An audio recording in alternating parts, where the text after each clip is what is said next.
the subject of my presentation tonight is a little different from the matters that your commission normally considers. What you are normally considering are specific plans for specific projects, and you're considering the object itself that may or may not get built. My professional background is as an electrical engineer, and so I can certainly relate to the focus on the object itself, the object that we want to build or design. And so it's a little bit strange in a way that I'm here tonight as an engineer speaking to the Planning Commission, not so much about the objects per se that we're normally considering the design of, but really more so attempting to frame the relationships that we have with each other in how we design projects and how we permit projects.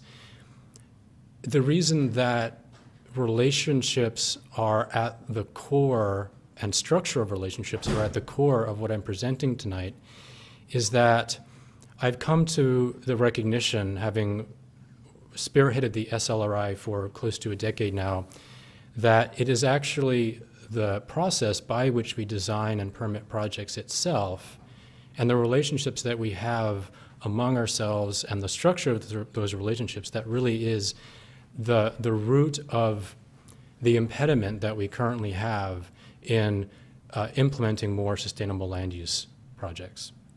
So framing it in that way, I'm hoping to invite you to take a big step back as I proceed with this presentation, particularly given that I'm aware that you're used to looking at plans and the object itself and the benefits or problems of a particular project. The subject tonight is really more the process itself and how projects come to be within that process, which we often don't think too specifically about. So the outline of my presentation begins with the question of why does Ojai need the SLRI? And I'll attempt to answer that. I'll attempt to answer the question why now, the specific timing and the context, and how the SLRI could potentially be implemented here. I want to tell you a little bit more about who I am, where the SLRI came from, so I'll share a little bit about the grassroots background of the SLRI and the story that evolved from that grassroots origin story through some of the jurisdictions in the Santa Barbara area, just so that you have a sense of what has brought the proposal in its current form to you this evening. Because the SLRI is really about, well, one layer of the SLRI is flexibility in building, zoning, and environmental health codes in order to build more sustainable projects. There are necessarily certain code flexibility mechanisms as a part of the SLRI. So I will delineate those specifically. And then coming to what I just alluded to, the real heart of the matter, how would the SLRI permitting and decision-making structure, what is it, and how would it really enable the heart of the impasse that we're currently facing in accelerating innovation in sustainable land use? How would it enable the heart of that impasse to open and allow innovation to happen in a way that works for everybody? And of course, there'll be time for a discussion at the end. So, in order to frame the possibility of doing things differently at a procedural level, in terms of how we make decisions, I think it's important to, in order to take a step back and look at that question, I think it's important to put this in a historical context. Because the way things are currently in terms of how we make decisions around land use really has a historical basis and therefore could potentially be different in the future. And we often take for granted that the way things are currently is the way that they always have been and always will be, but that's not necessarily the case. So let's say 200 to 300 years ago, the origins of our current form of land use governance was really the frontier. in the sense that any individual owning their private landholding did as they saw fit, irrespective of their distant neighbors, did what they saw fit on their land, what they saw best in the context of where they were and the problems that they were trying to solve. Now, this has certain benefits to it inherently. It engenders innovation. There's acute problems that each landowner was facing, and there was a particular unique context that drove them to solve those problems. So there's a lot of innovation when anyone can do, is free to do whatever they want. At the same time, there's a lot of diversity. If everyone is individually has the individual authority to build how they see fit, then every structure is going to look a little bit different. The way people approach problems will be different. But of course, as we all know, there are problems with this approach, particularly when we start to densify and move from being very far spread apart into neighborhoods and cities. And as that begins to happen, the individual control begins to create situations which are both haphazard and hazardous. Everything from building methods and materials which are flammable and not earthquake sound, which can lead to citywide disasters that propagate very quickly, and zoning issues such as placing industrial uses near residential uses or educational uses and so forth. So there's a limit to the effectiveness and the appropriateness of individual control. And although this is where we've started, where we find ourselves now is something which I'm terming centralized control. And this really means plan development. And plan development, both in the sense of zoning and in the sense of building codes and environmental health codes, solves to a large extent the haphazardous problem that comes from individual control. And it produces a built environment which is inherent, which tends to be much safer with respect to the hazards that we were concerned with when we started writing codes for fire safety and earthquake safety and zoning codes for appropriate siting of activities and so forth. However, there are negatives to centralized control and plan development. One is that the result tends to be homogeneous. Because the that are developed to address the need for safety are inherently universal, that tends to drive a homogeneous built environment.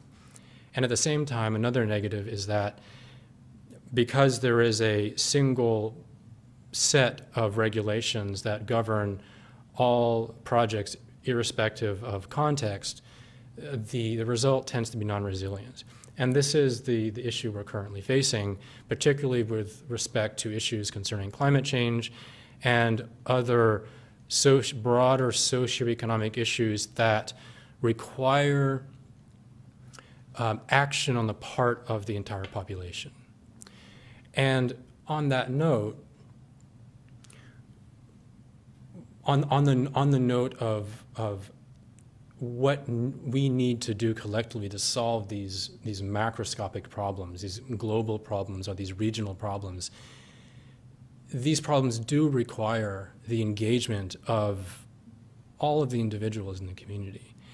And the current system of centralized control is not well suited to motivate and empower that kind of action with respect to how we design and implement the built environment.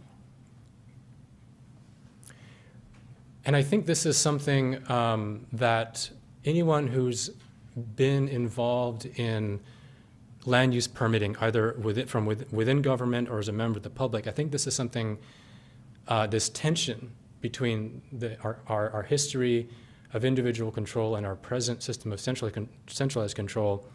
I believe this is a tension we can all feel. It's not something that we necessarily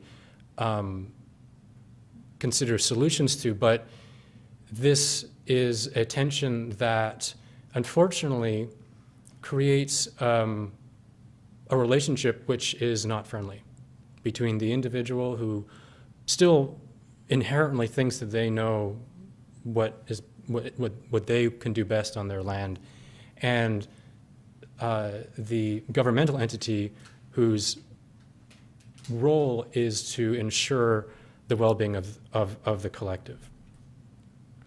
So where we need to go if we're going to resolve this tension is something which I'm terming integrated control. And to give hopefully a clear metaphor or an example of what I mean by integrated control, I'm going to use the analogy of living systems. By living system, I mean, for instance, a human body. In a human body, there are interests or impulses from the microscopic level at the cellular level all the way to the macroscopic level of the organism. And what integrated control means is that there is a way, there's a system by which all of the potentially competing interests and impulses are able to coordinate and behave collectively in a way that meets both the needs of the individual, say the individual cells in the case of an organism, and the needs of the collective whole. And in our historical case, it's just the individual needs which are being met. And in the current case, there is an attempt to enable the functioning of the whole entirely from a centralized control. So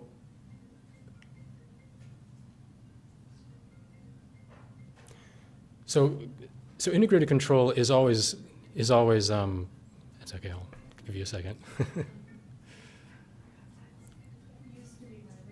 Yeah, gives me a moment to take a breath, it's fine. I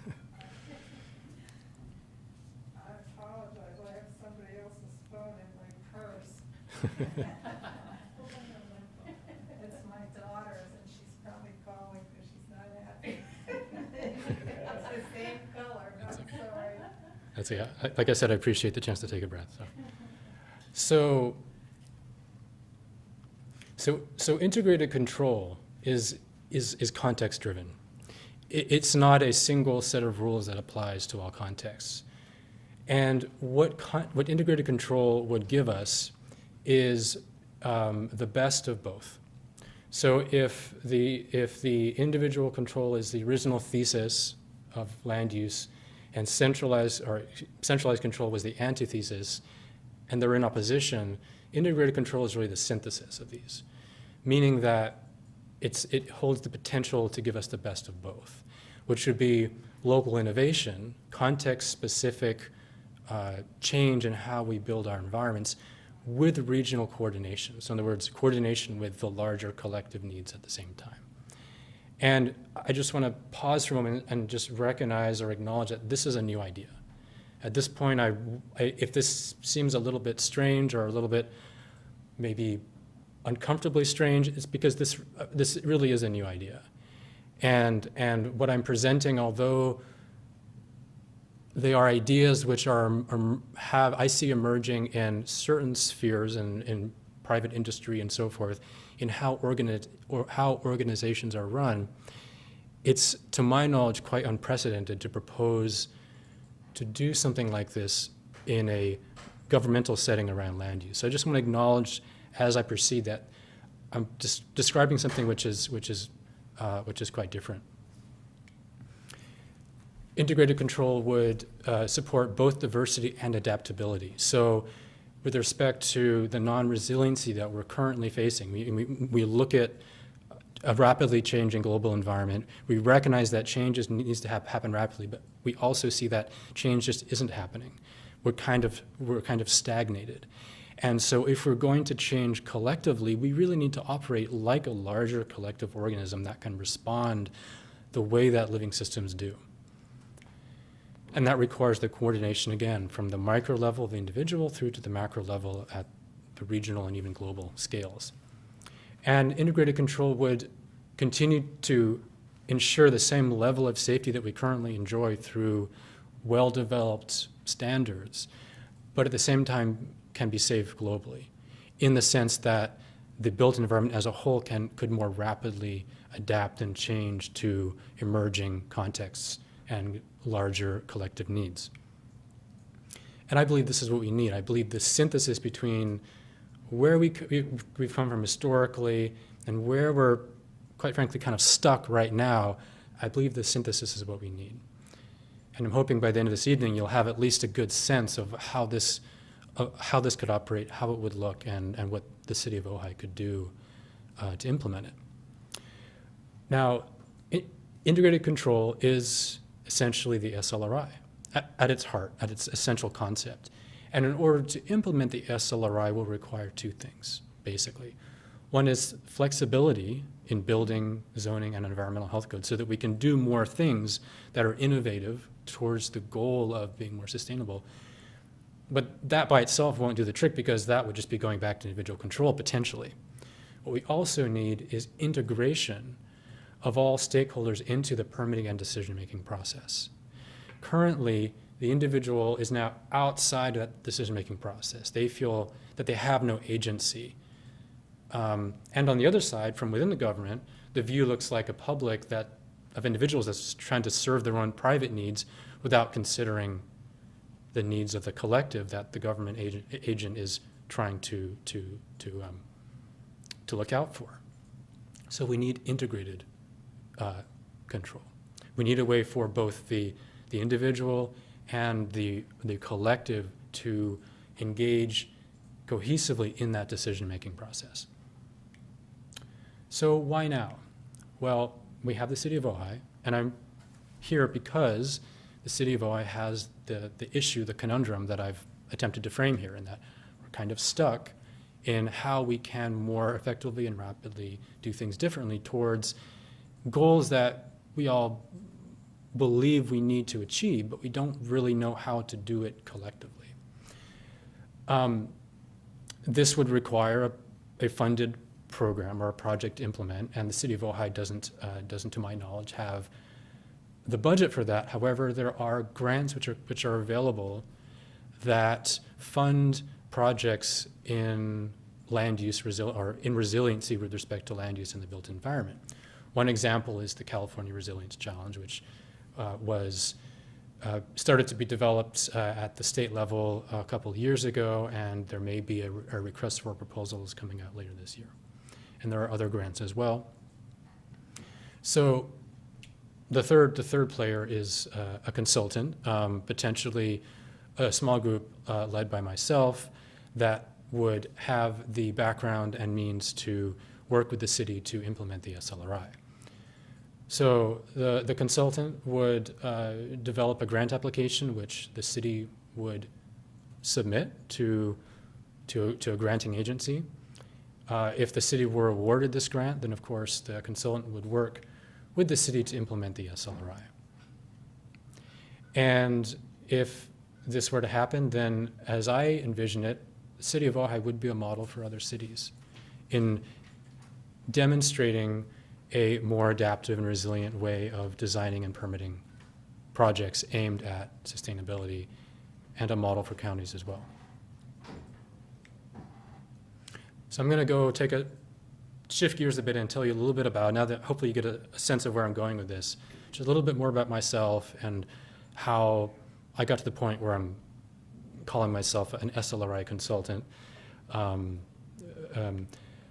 This is a picture of the fellow in the orange is myself.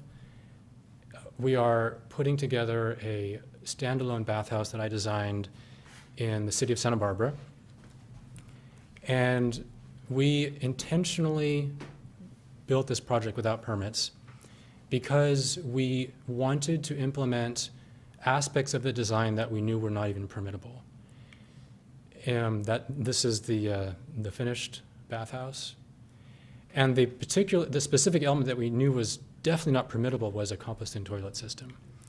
This is the system in installation. For those in the parlance of on-site wastewater treatment systems, this is known as a Watson's wick or a pumice wick, and it's a subsurface composting toilet system that works in the bioactive region of the soil. Within a year, what you see there uncovered was obviously covered and is now a very productive little banana grove.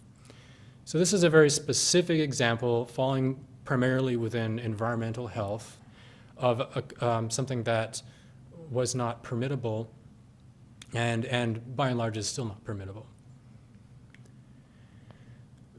We eventually, within a couple of years, became, the story of our project was leaked and we became an enforcement case with the city of Santa Barbara. I had considered that if that happened, that I would hide my project, that I would disguise what was happening and have a building official in for an inspection and pretend that there was nothing happening at all as far as any inhabited dwellings. But at that point, we had already been giving lots of tours to the community. Dozens of individuals coming through, from school children to seniors, the whole range, and we were sharing what we were doing in terms of the toilet system, natural building materials, and the permaculture-themed agriculture that we were doing on site. And so I believed that when we became an enforcement case that it would not be in integrity to actually hide what we were doing. I felt that what needed to happen was that the city create some kind of way to allow experimentation like what we were doing to happen above the radar, not just above the radar, but with a spotlight on it for people to see and learn from. So I walked into the lines then of the building official. I decided to be completely transparent and told him everything that was going on, even the things that his staff did not know about, and suggested to him what I just described, that we should have some kind of legal means to do research on different ways of doing things. And the city official came through, brought his staff through a tour, and the planning director came through, brought her staff for a tour, and everything seemed to be going very well until we hit a brick wall with the Creeks Department, who had just been sued by a local nonprofit for leaking sewer laterals. And the city recognized that the city officials recognized that although individually they appreciated what we were doing and saw the benefits of it, the city just had no mechanism to swallow the liability of something like what I was doing. And so I realized that and I was directed to remove the system, and which I did, and then promptly put it back in place after it was inspected, and I continued to use it, and we're continued to be an open enforcement case with the city of Santa Barbara. As you can see, I'm here, so this has become a positive thing. It's the hardship with which we see opportunity to make change. But what I recognized, thinking as an engineer at the time, okay, so I just met a bunch of city officials that love what I've built, but tell me we don't have a law that allows us to do it. So I thought, well, why don't we just write the law? So that's what I set out to do. Naively, of course, because I had no prior experience at that time in land use, law, or zoning codes, or building codes, or anything of that nature. I started to learn quickly, obviously. And right at that time, I heard that the city of Goleta was developing their new zoning ordinance. NZO stands for New Zoning Ordinance. And I knew at that point, from my exposure to folks who were at least a generation older than myself, leaders in sustainability, that in order to do whole systems design and sustainability, we don't just need flexibility in environmental codes. We need flexibility in building codes, and we need flexibility in zoning codes. We need really to do a whole systems design. We need all facets open to flexibility. And so with Goleta's new zoning ordinance coming down the pipeline, I thought this would be an opportunity to engage in the zoning specific component of it. Even though my specific project did not reflect any needed zoning variances, I saw it as a way to get the ball rolling and thinking in some larger code change initiative, and coined the term Sustainable Living Research Initiative to encapsulate these three different areas of code. And so the city of Goleta, after about a year of my lobbying and working with various collaborators and supporters, did incorporate the SLRI as an unfinished chapter into the new zoning ordinance, so that was a little success. However, not too surprisingly, there was limited planning staff time, and actually today, as of today, Goleta still has not adopted their new zoning ordinance. They're years behind. So staff just did not have the bandwidth to really even think deeply about something as different as what the SLRI necessarily is. So that's where things are with the city of Goleta.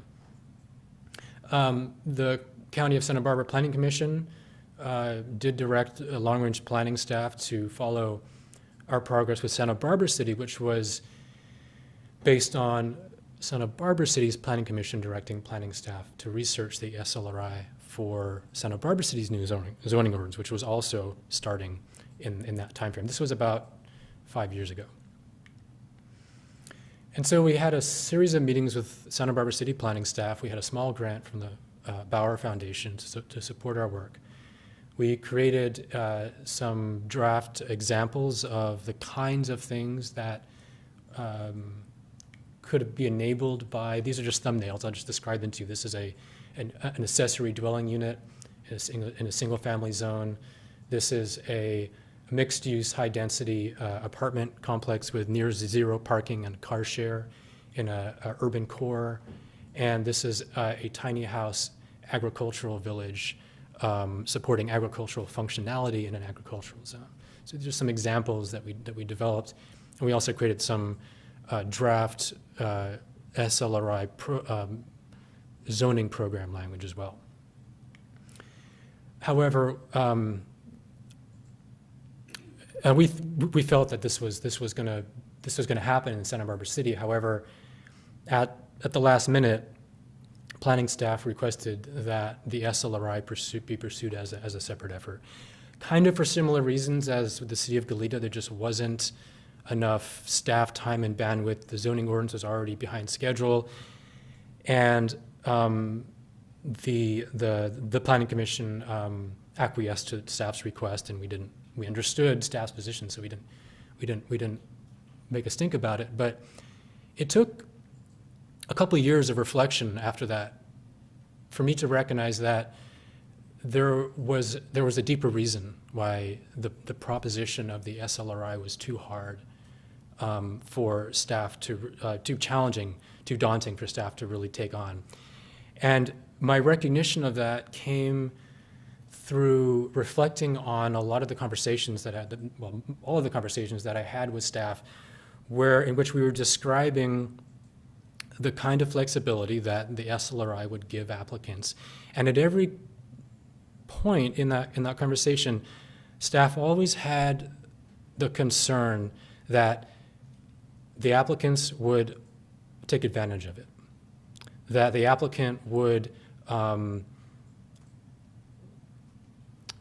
not build something that was in accordance with the intent of the SLRI, and that all kinds of uncontrollable negative impacts would ensue, such as, for instance, zero on-site parking would surely result in projects being permitted that would result in lots more cars being parked on the street and furthering traffic congestion issues. So this is when I realized that although the SLRI does indeed need code flexibility mechanisms, the deeper issue, and maybe from some perspectives the intractable issue, is a broken relationship between government and the public around land use.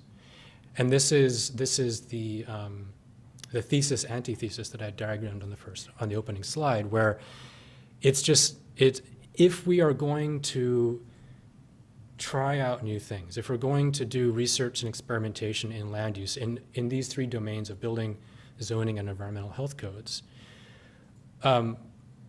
we can't do experimentation within a relationship where there isn't trust and where there isn't accountability that goes with that trust. And so if we're going to proceed, if we're going to create a way for the SLRI or something like that to happen, my conclusion from having worked on this problem for several years now is that we first have to create a framework within which a trusting relationship and a relationship that engenders accountability exists between the applicants and the public on the one hand and government on the other hand. Over the course of working on the SLRI, it was endorsed by a variety of regional organizations, including UCSB's Chancellor's Committee on Sustainability, the Green Building Alliance, the Community Environmental Council, the Gaviota Coast Conservancy, Los Padres Sierra Club, Santa Barbara Action Network, Cal Poly San Luis Obispo faculty, the UCSB Student Eco Coalition or Ecoalition, and the Interfaith Initiative. So I'm going to run this slide through the actual mechanisms, potential mechanisms, if you will, by which the SLRI would give flexibility in the three areas of building, environmental health, and zoning code. In building codes, the approach that there are a number of ways this could be done that are in compliance with Title 24, the state building code. And the method that I think is the most sound of these is to develop pre-approved plans under Title 24 alternative methods and materials. And what this means is that current building methods and materials that are either not allowable or are very difficult to get permitted for the average person with limited means could be designed as pre-approved plans that are available to other people that want to do similar structures, such as, for example, fireproof monolithic adobe or straw bale or other regionally specific materials that have benefits with respect to fire safety and perform well in earthquakes and so forth. What I envision with this approach is that it could in fact become, if Ojai were to adopt the SLRI and implement this and other jurisdictions were to follow suit, that this could become an open source interjurisdictional library. So although there's an upfront burden of time and cost to create the first set of pre-approved plans for buildings that use alternative methods and materials, as the open source library grows, it becomes an increasingly diverse set of options that are available at low cost to the average individual that wouldn't otherwise have the means financially to have a alternative structure engineered. And moreover, I see this as a new architectural business model wherein we could close the gap between the very high-end exclusive projects that enjoy architectural support and structural engineering support, and the commonplace projects which do not have the financial means to hire an architect. If you can imagine a set of plans available in this open source library, an individual who wants to do, say, an accessory dwelling unit built with a fireproof monolithic adobe could find a model. Maybe they want to do a variation of it. They can hire the architect for a small fee to do a variation, add the model back into the library, and the library grows, and that individual has now a customized, unique, engineered structure. So that's my pitch on how the building code flexibility layer to this could be accomplished. In environmental health codes, there's a very similar concept. Pre-approved plans under that acronym is the Regional Water Quality Control Board, which is basically analogous to the Title 24 at the state level for building codes, and specifically the LAMP, which is the Local Agency Management Plan, which is analogous to alternative methods and materials. It's basically the loophole or the provision that allows the health official to exercise his or her authority in permitting anything that they see fit, provided they are comfortable with it, of course. However, in addition, there would be, since the risk of on-site wastewater treatment systems like composting toilets and gray water and so forth is not so much in the initial mechanical design, but in how it's used and what the impacts are to soil health and the water table and so forth. Depending on the context, a requirement could be attached to a specific project for some testing and reporting. So for instance, a monitoring well, a small monitoring well could be sunk near the installation, and soil and water quality could be monitored for a period. And after this were done a few times, certainly the know-how in the community and within the library of pre-approved plans would grow, and the comfort with these systems would grow. In zoning codes, the key idea is a performance-based zoning program. So, to my knowledge, the concept of performance-based zoning is not new, but and to be clear about what that means, currently almost all zoning is prescriptive. So it describes specific uses prescriptively, and there isn't any way within prescriptive zoning to base the allowed project on how it actually performs in terms of community and environmental impacts. And it's understandable that we primarily use prescriptive zoning codes because our current permitting system doesn't have any provision or mechanism for monitoring projects and for holding projects accountable to their impacts. And so in order to implement the SLRI, we need performance-based zoning in order to allow for flexibility, and accordingly, a requirement for monitoring and reporting on critical impacts would be necessary. So, for example, if a project was proposed for zero or near zero on-site parking, the project application under the SLRI would include a description of, for instance, a car share program that would ensure or that would enable the residents to meet their transportation needs without each individually owning a car. And then there would be, as a part of the application, a plan for how the use of the project and the use of vehicles would be monitored and reported in a transparent fashion to the city and to the public. So each of these programs would need to be adopted by city ordinance or individually or collectively. So moving on to the permitting and decision-making structure, so one thing I want to underline here is that everything that I'm describing and proposing for the SLRI does not circumvent current authority or undermine current authority. It supplements it. And so the current authority within building and safety is the building official. And the reason on a personal level and on a liability level that building officials typically are not comfortable exercising their authority under alternative methods and materials is that they are personally not experts in that subject matter.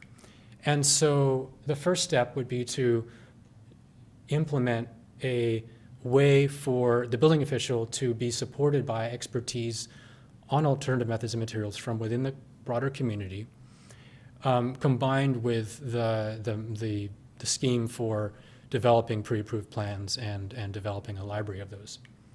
Similarly, in environmental health, the health official is the decision maker, and if the health official is not comfortable with different types of on-site wastewater treatment systems, they're not likely to feel comfortable permitting them. However, support in the form of expertise, together with requirements for monitoring and reporting, could enable the environmental health official to feel comfortable in exercising their authority under the local agency management plan. And similarly in zoning, the Planning Commission is the de facto authority, and expertise on infrastructure impacts and means of monitoring and reporting could supplement the decision-making process for the Planning Commission and for staff. This body of expertise is something I'm giving the name the Sustainable Living Research Committee, or the SLRC, which would function or be adopted just as any other committee is in a city or a county by ordinance. So coming back to the opening frame of my presentation, the government and the public as really sort of separate entities that don't really work together, and a hard line that divides them.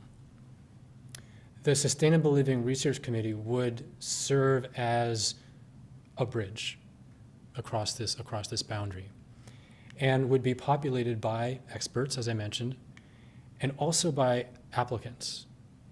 So this is a really important idea with respect to how this synthesis can happen between the government and the public.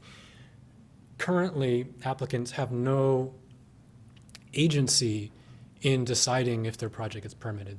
They make a presentation, and the authority is entirely from their perspective, and as a matter of fact with government, and so it's as I'm sure you all know from your experience and your positions, that this is not a collaborative process.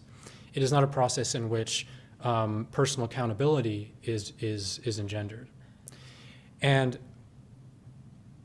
yet, with a small group with which applicants and experts are co-identified, so I'm beginning to frame the matter of relationality and relationships in this as a necessary, quite honestly, the necessary factor in this working. So this is a circle with which each member identifies themselves, and within which projects are designed, permitted, and monitored or held accountable as needed. So the expectation here is not that an applicant will come with fully detailed plans that they hope will get permitted. The idea here is that the applicant comes with a general idea of what they want to do, some needs that they have that they want to fill, and the generation of the plans and the design will actually happen within the circle, within the SLRIC. And so, in reality, the ideas that the applicants might have had initially about what they wanted to do are going to change through the influence of the other experts on their circle. And this is really the benefit of good, well-facilitated, collaborative decision-making processes, where all of the perspectives within that decision-making circle are heard, accounted for, and incorporated into the design. And so the plans that would then be submitted, once the plans are developed and recommended essentially for a permit, once they're submitted to government to the existing channels that we already have, they will already very clearly describe how the project meets the intent of the SLRI in terms of advancing performance in terms of sustainability in the community, environmental sustainability, and socioeconomic sustainability, how it conforms with all relevant codes, including the specific flexibility mechanisms that I outlined earlier, specific to the SLRI, and addresses both local and regional needs. So the SLRC is populated by individuals, including experts that represent, say, regional water issues and global air quality issues and socioeconomic issues, traffic issues, and so forth. So one benefit to government staff and planning commission as currently constituted is that these issues, which are typically come totally unresolved in their raw, naked, blistering form in front of you, would actually be resolved before the plans ever come to you. They'll be resolved within the Sustainable Living Research Commission and would make your lives a lot easier. So there isn't any good reason why fundamentally neighbors are fighting it out between themselves in this room. Fundamentally, neighbors should be working out the local issues and then coming here with plans that have resolved those local issues. And the SLRC provides a context to do that. So the applicants include representation of the project itself and must necessarily include representation from other stakeholders, including directly affected neighbors. Now, the next obvious question I would expect you might be asking is, how can this possibly scale? How can one little committee actually become, if it's successful, become more than just a pilot project for different ways of processing and designing projects? So as more projects join the SLRC, it gets to the point where it's just too crowded to engage in efficient decision making. And at that point, a new circle is created, and some members join the new circle. And you'll notice in how I've diagrammed it that there are a couple of members that are members of, a couple of individuals that are members of both circles. So this is analogous to when a cell in a living organism reaches a certain level of maturity, it divides.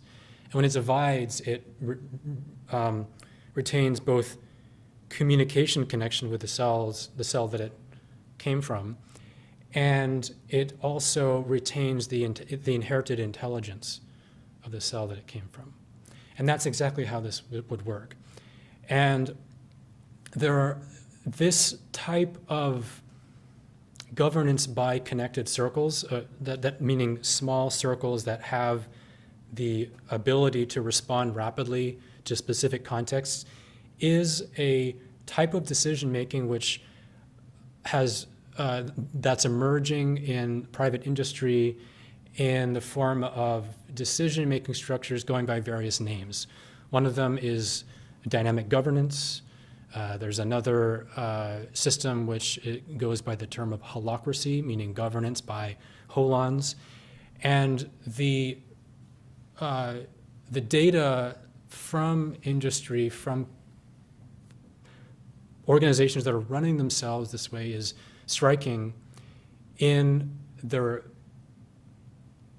ability of the organization to respond rapidly to change and to fully engage all its members in the mission of the organization.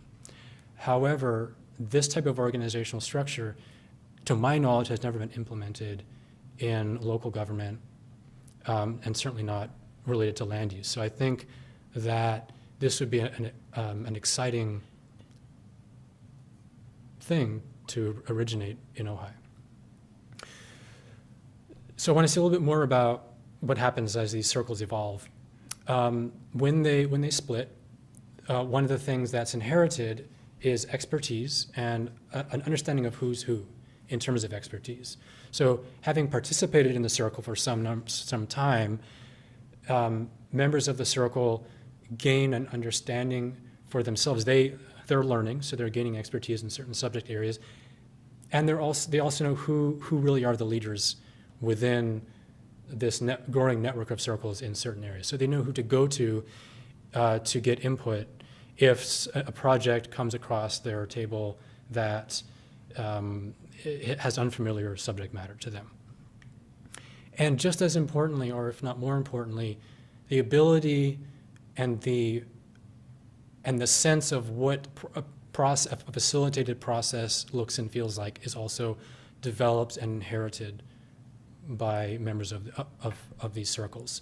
So again, the ability of a circle to facilitate its internal process to ensure that all perspectives are heard and that the design that comes out of it incorporates the needs of all members is really the blessing of a well-facilitated process. And that's core to these, the way that these emerging systems like dynamic governance and holacracy work. And this particularly if you imagine how this could continue, how this could continue to grow, this is integrated control. This is control over land use and project design and permitting that integrates both the public with government, or more generally speaking, integrates the micro needs on individual properties with the macro needs, the regional needs that government is here to look out for. And this would indeed, just to bring it full circle, this would result in a combination of local innovation and regional coordination, diversity and adaptability. It would be safe locally and globally as far as concerning the projects that come out of this type of process. And I believe it would restore trust between public and government and heal a broken relationship. So the question that I'm here to ask your commission tonight is simply, should the city of Ojai implement the SLRI? And I understand, of course, that in the context of my earlier slide with applying for a grant to implement it. And I understand, of course, that this is a decision ultimately for City Council, and I imagine that your commission has the ability to send a message to City Council if you choose to do so. So now is the time for questions and answers, and I'm looking forward to your questions.